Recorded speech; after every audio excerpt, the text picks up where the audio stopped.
नमस्कार मंडळी, श्री स्वामी समर्थ. स्वागत आहे तुमचं माझ्या यूट्यूब चॅनलवरती.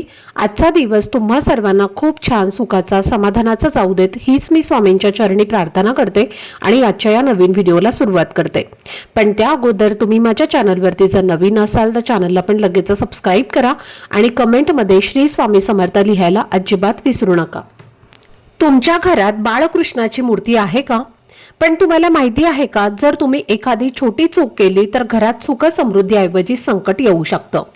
अनेक स्त्री पुरुष न कळत अशा चुका करतात ज्याचा परिणाम संपूर्ण कुटुंबावर होतो.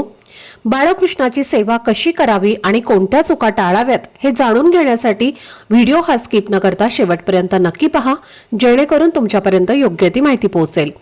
आणि तुम्ही माझ्या चॅनलवरती जर नवीन असाल तर चॅनलला पण लगेच सबस्क्राईब करा आणि बेल आयकॉनला पण प्रेस करा, म्हणजे मी जेव्हा कधीही नवीन व्हिडिओज अपलोड करेन त्याचं नोटिफिकेशन सर्वात आधी तुम्हाला मिळेल आणि तुमचा एकही व्हिडिओ हा मिस होणार नाही. तसेच खाली असलेल्या हाईप बटनवर सुद्धा क्लिक करा. आपल्या हिंदू धर्मात घरामध्ये बाळकृष्णाची मूर्ती ठेवणं हे अत्यंत शुभ मानलं जातं. बाळकृष्ण आनंदाचे, मांगल्याचे आणि सकारात्मकतेचे प्रतीक आहेत. पण फक्त मूर्ती आणणं पुरेसं नाही, तिची योग्य पद्धतीने सेवा करणं हे तितकंच महत्त्वाचं आहे. बाळकृष्णाची मूर्ती घरात असल्यास घरातील नकारात्मक ऊर्जा दूर होते आणि सकारात्मक ऊर्जा प्रसारित होते. संतती सुख हवे असल्यास, कुटुंबात प्रेम, आनंद आणि सौख्य हवे असल्यास बाळकृष्णाची सेवा ही अत्यंत फलदायी ठरते. मूर्ती नेहमी देवघरात किंवा ईशान्य कोपऱ्यामध्ये ठेवा. बसलेली किंवा रांगणारी मूर्ती दोन्ही शुभ मानली जाते. मूर्ती कधीही अस्वच्छ ठेवू नका. दररोज स्नान घाला आणि स्वच्छ वस्त्रे परिधान करा. नैवेद्यामध्ये लोणी, खडीसाखर, दूध, दही आणि पेढे तुम्हाला अर्पण करायचे आहेत. घरात अनावश्यक वाद, राग आणि किंवा अशांतता ठेवू नका, कारण बाळकृष्ण अशांत वातावरण पसंत करत नाहीत. मूर्ती अनेक दिवस एकटी ठेवू नका. बाहेर असाल तर काळजीपूर्वक ठेवा किंवा सेवेसाठी नातेवाईकांकडे द्या. ऋतूप्रमाणे तुम्हाला कपडे बदलायचे आहेत. उन्हाळ्यात हलके, हिवाळ्यात उबदार किंवा दिवसातून किमान एकदा तरी नैवेद्य तुम्हाला अर्पण करायचा आहे. स्वयंपाक झाल्यानंतर सर्वात आधी मूर्तीला तो नैवेद्य अर्पण करा.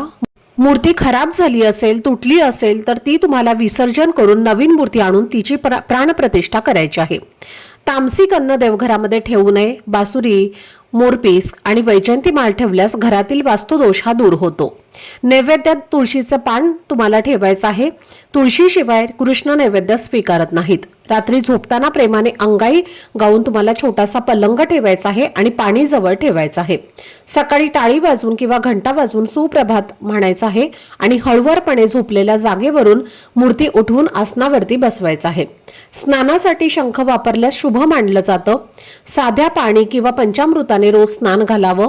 स्वच्छ कपडे परिधान करावेत. मुकुट, कुंडल, वैजयंती माळ आणि बोरपीस लावावेत. बासुरी देणं हे तुम्ही विसरू नका. सकाळी आणि संध्याकाळी तुपाचा दिवा लावावा. आरती करावी. ओम नमो भगवते वासुदेवाय नमः किंवा हरे कृष्ण हा मंत्र जपायचा आहे. दुपारी काही वेळ विश्रांतीसाठी पडदा लावावा. रात्री हलकी वस्त्रे घालून प्रेमाने अंगाई गावी. बाळकृष्णाला देव म्हणून नव्हे तर घरातील प्रिय सदस्य म्हणून सेवा केल्यास घरात आनंद, प्रेम, सौख्य आणि समृद्धी येते आणि त्यांच्या आशीर्वादाने कुटुंब भरभराटीला येतं. बाळकृष्ण घरात असताना घरात भांडणे किंवा आरडाओरडा करणं टाळावं. घरातील वातावरण नेहमी आनंदी आणि शांत ठेवणं अत्यंत आवश्यक आहे. बाळकृष्णाची मूर्ती घरात असल्यास ती साक्षात चैतन्य आणि आनंदाचे प्रतीक ठरतं. पण वास्तुशास्त्र आणि आध्यात्मिक नियमानुसार त्यांच्या शेजारी काही मूर्ती किंवा वस्तू ठेवणं हे अशुभ मानलं जातं. चुकीच्या वस्तू ठेवल्याने घरातील ऊर्जा ही असंतुलित होते आणि मानसिक तसेच आर्थिक नुकसान होऊ शकते. घराची समृद्धी टिकवण्यासाठी बाळकृष्णाची मूर्ती योग्य पद्धतीने ठेवणं आवश्यक आहे. त्याच्या शेजारी उग्र स्वरूपातील देव जसं की कालभैरव, महिषासुरमर्दिनी दुर्गा किंवा रौद्रशिव हे ठेवू नका, कारण त्यामुळे घरातील शांतता भंग होते. बाळकृष्णाच्या अगदी शेजारी किंवा समोर शनिदेवाची मूर्ती ठेवणं टाळायचं आहे. देवघरामध्ये पूर्वजांचे फोटो किंवा मूर्ती ठेवणं हे चुकीचं मानलं जातं, कारण त्यामुळे घरात नकारात्मक ऊर्जा निर्माण होते आणि प्रगती थांबते. पितरांचं स्थान नेहमी दक्षिण भिंतीवर वेगळं असावं. बाळकृष्णाच्या मूर्तीच्या शेजारी दोन मूर्ती किंवा फोटो एकमेकांसमोर ठेवू नका.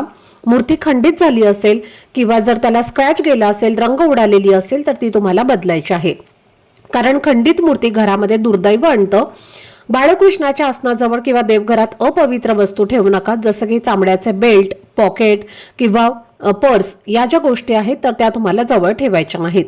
त्याचबरोबर वाहिलेली फुलं सुकली की लगेच काढून टाका, कारण सुकलेली फुलं नकारात्मकता वाढवतात आणि लक्ष्मी दूर होऊ शकते.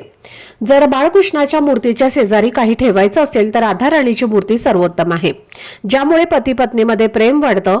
बाळकृष्णाला गाय ही अत्यंत प्रिय आहे, तर त्यांच्या शेजारी गायीची मूर्ती ठेवल्यास घरात अन्नाची कमतरता कधीही भासत नाही. मोरपीस आणि बासुरी ठेवल्याने वास्तुदोष दूर होतात. घरातील चुकीच्या ऊर्जा वस्तू एकत्र ठेवणे मानसिकतेवरती आणि घरातील वातावरणावरती प्रतिकूल परिणाम करते, ज्याला आपण बरबादी म्हणतो. उग्र देवांच्या मूर्ती बाळकृष्णाच्या शेजारी ठेवल्यास वाद, अविश्वास, शांतीभंग आणि संकट येतात. बाळकृष्ण बाळ स्वरूपात असल्यामुळे त्याचा थेट संबंध घरातील मुलांशी असतो. मूर्ती खंडित असेल तर किंवा योग्य सेवाही नसेल तर मुलांच्या अभ्यासामध्ये लक्ष न लागणं, आरोग्य समस्या, चिडचिडेपणा, रात्री झोप न येणं, भीती वाटणं, नकारात्मक विचार येणं अशा समस्या उद्भवू शकतात. जर बाळकृष्णाच्या शेजारी चुकीची मूर्ती ठेवली किंवा अस्वच्छता असेल तर घरातील कामं शेवटच्या क्षणी बिघडतात. नोकरी किंवा व्यवसायामध्ये नुकसान होतं आणि देव कधीच कोणाचं वाईट करत नाही, पण ऊर्जा असंतुलित झाली की निसर्गाचे नियम आपल्या विरोधात काम करतात. ज्या घरात बाळकृष्ण उपाशी राहतो किंवा पवित्रतेचा अपमान होतो तिथे गरिबी आणि दुःख स्वतःहून प्रवेश करतं. म्हणून या चुका वेळेत सुधारा, जेणेकरून घराची भरभराट होईल आणि घरावरचं संकट टळेल. आजचा हा व्हिडिओ जर तुम्हाला आवडला असेल, माहितीपूर्ण वाटला असेल तर व्हिडिओला लाईक करा. चॅनलवरती नवीन असेल तर चॅनलला सबस्क्राईब करा आणि कमेंटमध्ये ओम नमो भगवते वासुदेवाय नमः नक्की लिहा. भेटूयात पुढच्या व्हिडिओमध्ये. तोपर्यंत सर्वांना श्री स्वामी समर्थ.